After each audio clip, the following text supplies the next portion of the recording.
Coming up on Mountain News this morning, the search for a COVID-19 treatment continues as the Kentucky Blood Center reaches out to recovered patients for blood donations. And we take you to West Virginia, where the community of Logan is coming together to support the family of a football player who died after being diagnosed with the virus. And people here in the mountains enter day 3 with no power. Many are worrying about the safety of their refrigerated medicine. Dedicated to Eastern and Southern Kentucky, this is WYMT Mountain News this morning.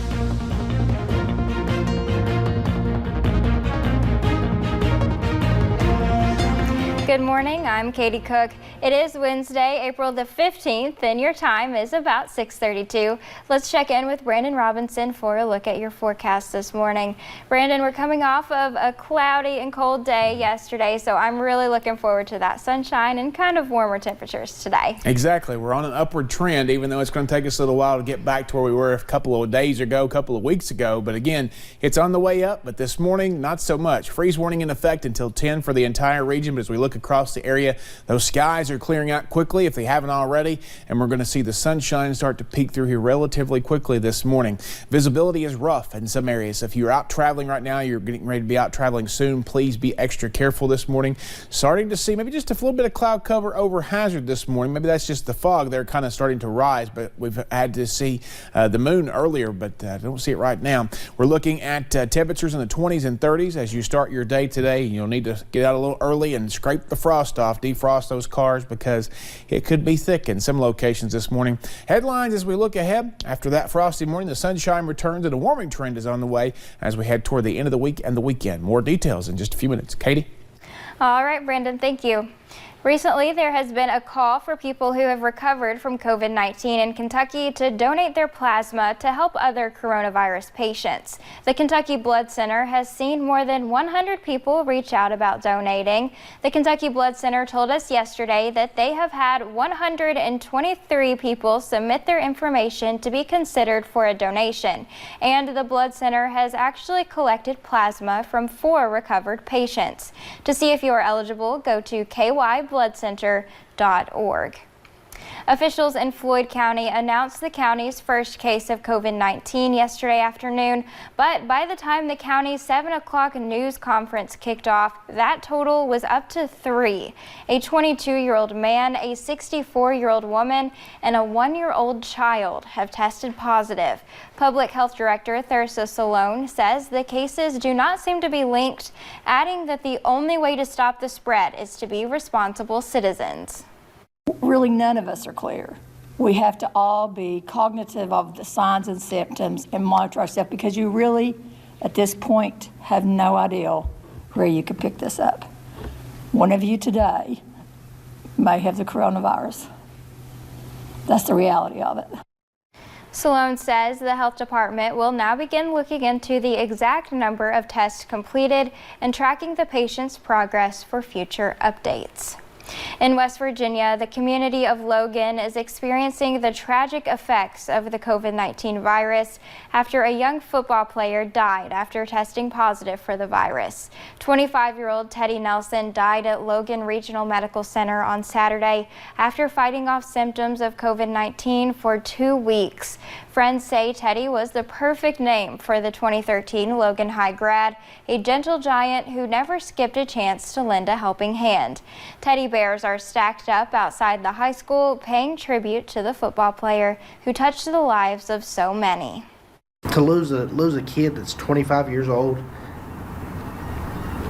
that hadn't even got to live his life to the fullest, laying in a hospital bed alone, quarantined to where no family, no friends could come visit him in his last hours. It is real.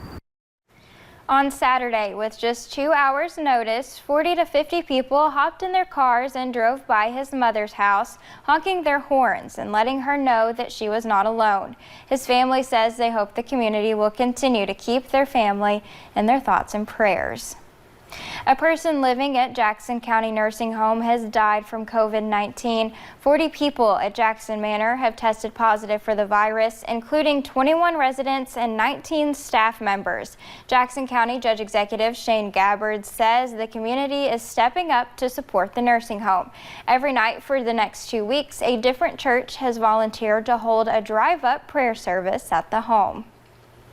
Some local colleges were not spared during Sunday night's windstorm. The cleanup is continuing at Alice Lloyd College in Knott County. WYMT's Tommy Poole was on campus yesterday and has more.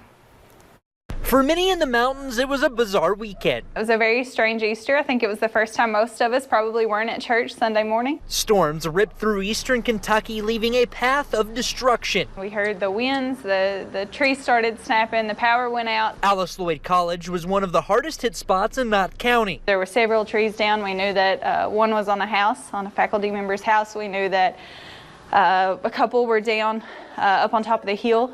While the campus is closed due to the coronavirus, I think we only have close to 20 students actually staying in our dorms right now. But the majority of our faculty and staff do live here on campus. the reduced student population is helping those who suffered damage. Those people who can't stay in their homes right now are staying in our guest houses, so we do have somewhere for them to stay. While the campus is out of power, the campus center is open for those who need it. We do have the backup generator, so we still have our cafeteria up and running, thankfully, to provide meals for those people who are still on campus on a carry-out basis, of course. We have heat in this building. I know it's supposed to get cold tonight. Because the cleanup is not the only thing the college is fighting. The natural disaster doesn't stop the coronavirus, and we absolutely recognize that, so we're still practicing social distancing.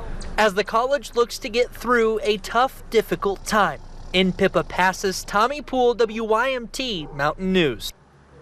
College officials say they are still blessed because the damage could have been much worse.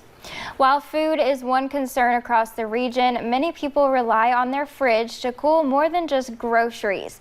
Many medications, especially insulin, have to be kept cool in order to guarantee quality. But Pike County pharmacist Wes Rowe says some of those can go up to 4 weeks out of the refrigerator. He says if it is a concern, there are also other ways to keep them cool in the meantime. If you have like any insulated bags, or if you have like even like an old lunchbox or something like that, that's any such insulated, if you can put your insulin or whatever medication needs to be kept refrigerated inside of that with like maybe an ice pack or something of that sort.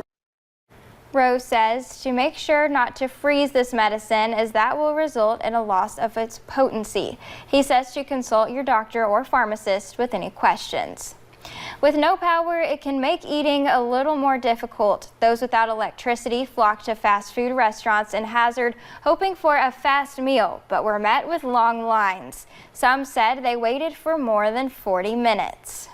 We've been using the grill, and we've cooked a couple meals on the grill, but now we're getting kind of tired of that and came out looking for fast food.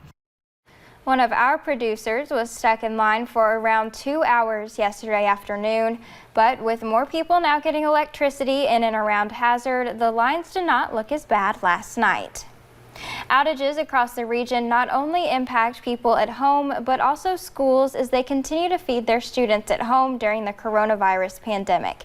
WYMT's Madison Pergram has more on how they're handling the situation. Power and water outages impacting how kids get fed. Some of our schools only got power back today, and some of them still do not have power. So it's just been a very stressful situation trying to figure out, can we serve meals? Circumstances preventing some school districts from preparing meals for their students. We do Monday, Wednesday, Friday deliveries, so Monday and Tuesday these kids have gone unfed. Karen Sandlin, Food Service Director for Knott County Schools, says there is also concerns with food supply. We're taking the temperature, seeing what can stay, what can go, and we'll probably have to reorder some more food, so we're hoping we have enough to make it to the next delivery. Also looking to see if they have enough workers, as many of them also impacted by the outages. I've had several phone calls, emails, and texts today wanting to know if we're going to do tomorrow, and we have no idea yet because we're still trying to see what's out there, what's available, who's available, things like that. Throughout the uncertainty, one thing remains. We care about our kids and we want to make sure they're fed during this crisis. focused on their mission of caring and serving their students, not only in but out of the classroom. In Knott County, Madison Program, WYMT Mountain News. Knott County schools serve nearly 1,500 students each delivery.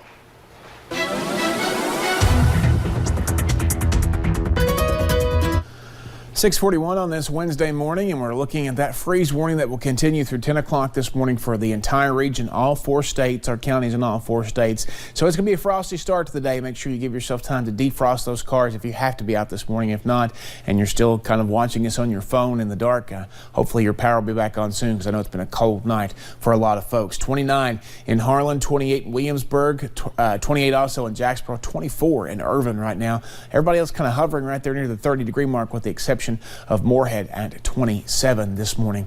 Coffee meter, max warming needed for sure. It's a cold morning out there. So again, if you have to travel, just give yourself plenty of time to get around some dense fog as well. Out the door forecast, 55 this afternoon with sunny skies developing as we head later into the morning and the day. Katie?